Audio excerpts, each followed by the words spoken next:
It's another edition of Time About the Movies, and today we're taking a look at the films of March 26, 1999. We only got 3 movies to look at today, so let's go ahead and wrap March up. Let's get right to it. We'll start off with the biggest new release of the weekend, Ron Howard's latest film, the star-studded EDtv. Full 24-hour TV thing y'all got going. All right, here we go. Just stay with them. With no privacy, there's no dignity. I just want to say I really love your show. A new comedy. What is it called? Ed's underwear. From director Ron The Howard. guy had to have sex in 6 weeks. What, like we had? EDtv, rated PG-13. At theaters Friday. I mean, I think that trailer kind of sums up the whole movie as a whole. I mean, you basically have Matthew McConaughey as this video store clerk who essentially agrees to have his life filmed by a camera crew for a television show, which is going to run 24 hours a day, show all the trials and tribulations and all the different things going on in the life of this guy. And that's Matthew McConaughey, of course, as Ed. You also have Jenna Elfman, Woody Harrelson, Ellen DeGeneres, Sally Kirkland, Martin Landau, Rob Reiner, Dennis Hopper, Elizabeth Hurley, Clint Howard.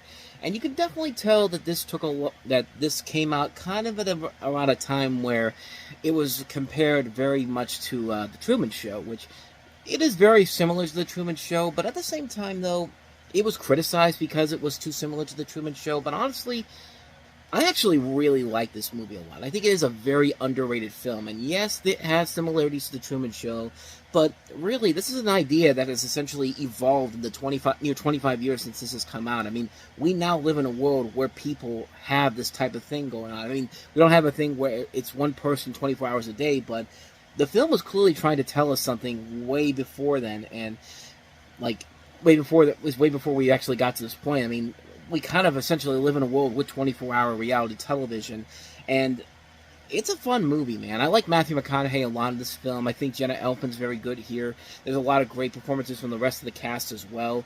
It doesn't have that quite ambitious elements of voyeuristic nature in television that something like The Truman Show had. I mean, The Truman Show perfected that perfectly, and it had a great performance by Jim Carrey and a great idea by the writer Andrew Niccol and director Peter Weir to make it work, but I do really like this movie a lot. I think it gets unfairly criticized because of how close it came out to the same time The Truman Show did, which is funny because actually one of the people that was in The Truman Show, Harry Shearer, plays a moderator in this movie. He was a talk show host in the Truman Show. You also see cameos by people like Michael Moore, George Plimpton, Bill Maher, Jay Leno, Ariana Huffington. RuPaul's also in here. I mean, it has a big cast overall here. Not everything about it works, but the stuff that does work, I think, does stick out very well. You do really get to like a lot of the people involved in here, and you do get invested in the storylines that are going on here. And I think they did a pretty good job of handling that.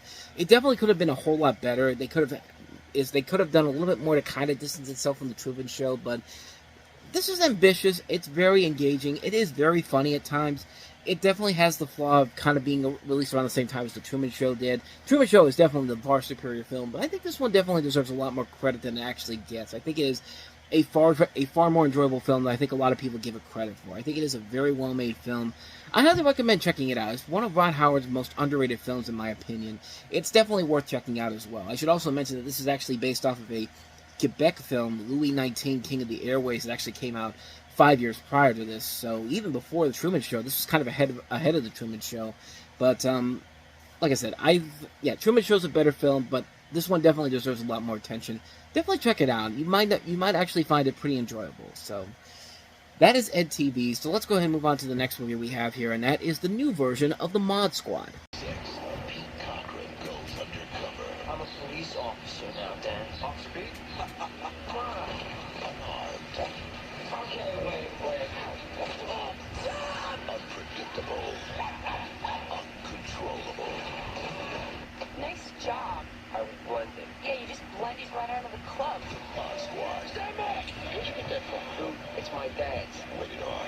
Starts Friday, March 26th. Because clearly nobody learned the lesson of the Avengers the year before, that sometimes something from a different era of television probably should have stayed there. And the Mod Squad, of course, is based off the 1960s TV series of the same name. Yeah, 1960s, just want to make sure. And you have Julie Barnes, Pete Cochran, and Lincoln Hayes, who are three minor delinquents who choose to become undercover cops in place of serving their jail terms. And while their superior is murdered, the superior played by Dennis Farina, the trio sets out to find the real culprits. And the three guys here are Claire Danes, Giovanni Ribisi, and Amar Epps. Josh Brolin's also in the film, as well as two of the stars from the original TV series, Peggy Limpton and Clarence Wayne III. The director of this is Scott Silver. This was actually his last film he directed before he eventually became more well-known for his films that he wrote. 8 Mile, The Fighter, The Finest Hours, the two Joker movies. He's been nominated for 2 Academy Awards since then. And just basically kind of shows you that it's probably better for him to stay on the writing side of things than directing. Although it's been 25 years, it would be interesting to see what he'd do as a director. Interestingly enough, there were some people that were very invested and almost got this part, several parts in the movie, like Julie Barnes. They went to Sarah Michelle Gellar, they went to Melissa Joan Hart, Mila Jovovich. They all passed until Claire Danes eventually got cast, and I mean, it would have been interesting to see if one of those three could possibly take that role. What I thought was very interesting was Jonathan Dayton and Valerie Ferris were offered the chance to direct the film, but they turned it down to make music videos instead. Of course, they would later translate that back to film with Little Miss Sunshine, one of the best movies of the decade of the 2000s, and it would have been interesting to see what they would have brought to the table, considering how their directing style works with their music videos. And again, kind of like with the Avengers, this is just a concept that really needs a good scriptwriter and a good filmmaker to really make this work in a modern era. The Avengers didn't work because they were just going all over the place here. This one's not quite as bad as the Avengers, but it's not that good, but it's pretty darn close. I mean, like, it tries to have this stylish look to it. It just doesn't really have it. Too much is going on. You don't really feel the connection between the three leads whatsoever. And it just feels like the typical really bad TV adaptation. Like, you've got to have people from the original show come in here as in these little cameos. It'd be nice if they actually had something to actually do here, but not so much here. This was also a major bomb for MGM. $50 million the budget was. It only brought back $15 million. Thrashed by critics, 3% on Rotten Tomatoes, which actually I think that's a little bit more than the Avengers did the year before. But like I said, that's not really saying a whole lot. Like, saying you got 3% more than the Avengers, that's not something you really should be boasting about. But luckily, everybody here kind of has moved on to much bigger and better things. And this is just one of those things that's just kind of like a possible opportunity wasted on this. Like, I mean, like I said, you really needed to get a good screenwriter and a good director to really bring this into a new generation.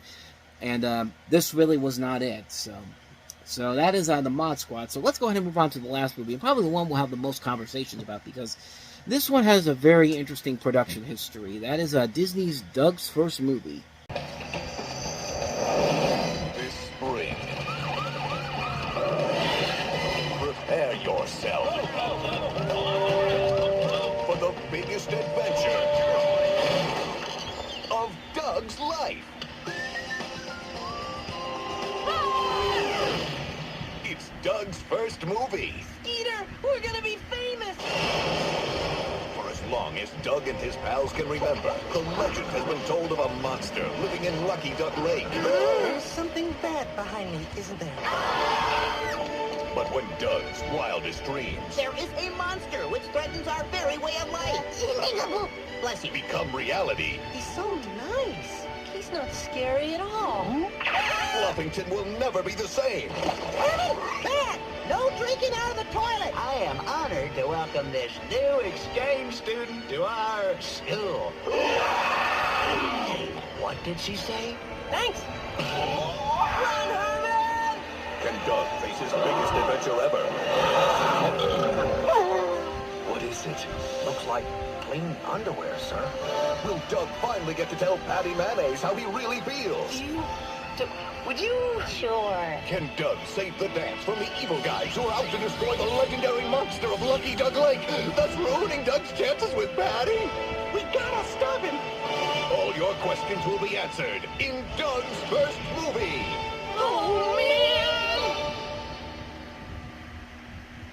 I think someone needs to calm that trailer guy down, because this really is not all that important where you have to overhype it like this, because let's talk about the production history behind this film. I mean, I recently did a video on this channel talking about how back in 1993, 20th Century Fox was going to do a Doug, Rugrats, and Ren and Stimpy film, and if they had done that, we'd probably be looking at these three coming into the Disney fold, as Disney eventually bought Fox. But of course, Doug was eventually bought in by Disney when Jumbo Pictures was bought by them, and of course Paramount had the Rugrats and Ren and Stimpy, and all them. Rugrats has been the only one that's made it to the big screen, but they decided to revive the project for Doug at Disney. And it was originally planned to be a direct-to-video release, literally titled The First Doug Movie Ever. And I know this because it was on the video cassette release of The Lion King 2 Simba's Pride, which was released on October 27th, 1998.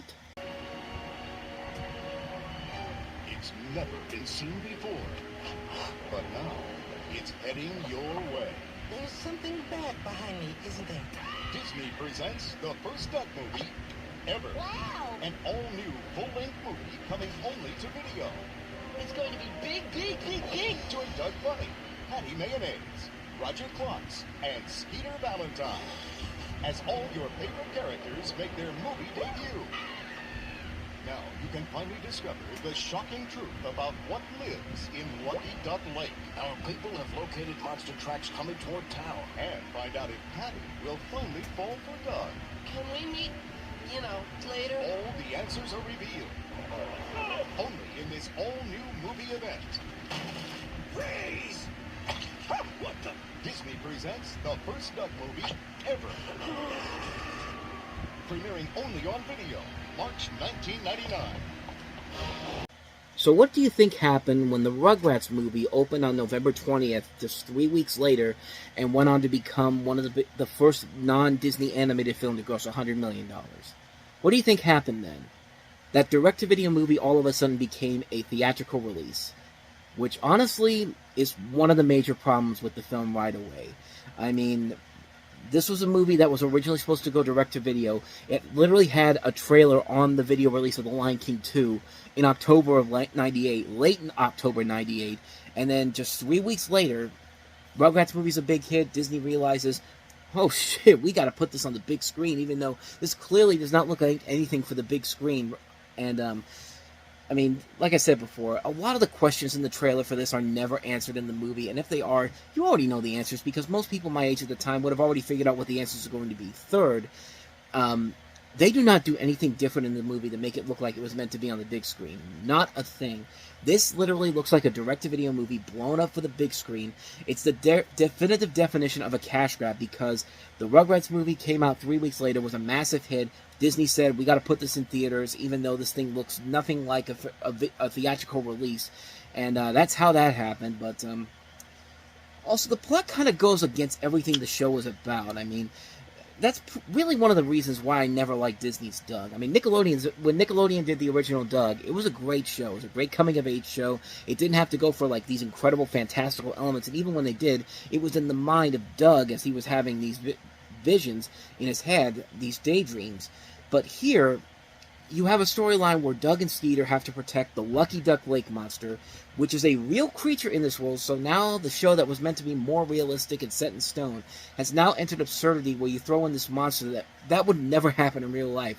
The stuff that happens in this movie would make the stuff that happens in The Simpsons look realistic by comparison. That's how insane this really is. Like, and not only that, every single character in this movie is so stupid. It's like every character in this movie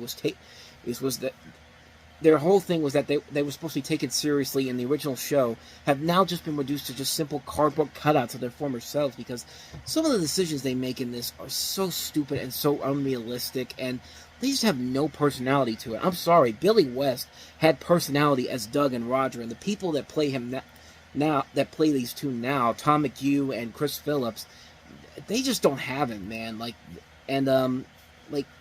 Just so much of this movie is just so all over the place. And again, it just kind of reminds me of why I never liked Disney's Doug, because they watered down Doug so badly. Like, in the beginning, it gives you a sense of, okay, we're seeing these old characters back again. Let's see where they go from there.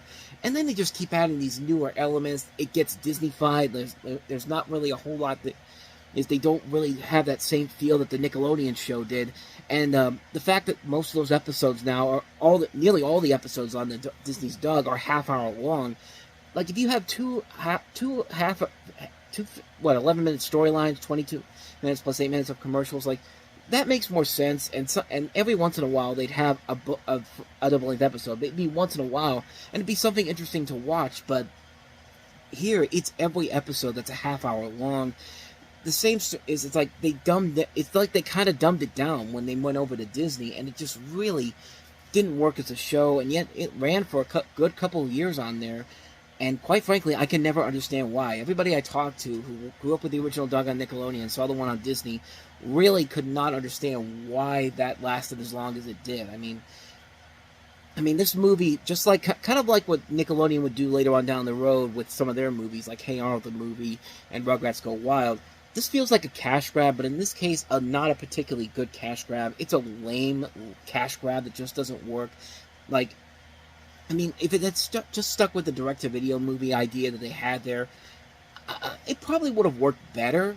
You could take it for what it is, but you're putting it in the theaters. You're asking people to pay money to go see this on a big screen. You're tricking people into thinking they're going to see something that was clearly meant for the big screen, when it just really wasn't. And to me, that's just where I draw the line with Doug. I mean, this really was kind of the culmination of everything that went wrong with Doug, because, like I said, Doug really was a show when it was on Nickelodeon. It clearly had a simple premise. What made Doug stand out and become as beloved as it did was the simple plot. One thing, the series was clever enough to keep all the stories relatable and topical to many people. I mean, some of the topics the show was able to cover are still relatable, even in such a technologically advanced time that we live in. You also had a great voice cast, and then when they made it over to Doug on Disney, it seems like an inferior product compared to what it was in the original, because it was just sanitized BS. It was important to note that we've talked about it before. Like, this was still when Disney was under this idea that every live-action movie made at the time, as well as their TV shows, had to appeal to the cool kids. Like how Disney saw cool kids. You know, stuff like Quack Pack, Mr. Magoo, Meet the Deedles, I'll Be Home for Christmas. Just these terrible movies and TV shows where Disney forgot what it was before and just made whatever crap they could get to make sure that they were able to appeal to the cool kids, and that's it.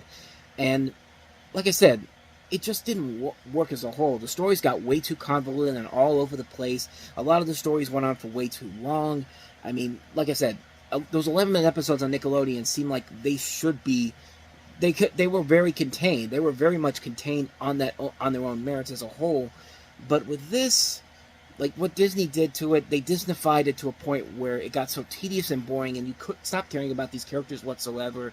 And luckily, Disney has gotten out of this, hey, what are the kids of today up to phase, and became the studio that we know them as today. A couple of their movies recently, not so much, but certainly is a lot better than where they were at 20 years ago. I mean, this is just, bottom line, Doug's first movie, just avoid it like the plague. It's a really bad movie.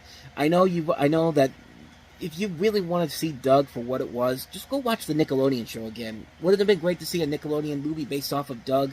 Absolutely it would have. But we have this, and yeah, it wasn't worth it. So yeah, avoid it like the plague. That's Doug's first movie for you.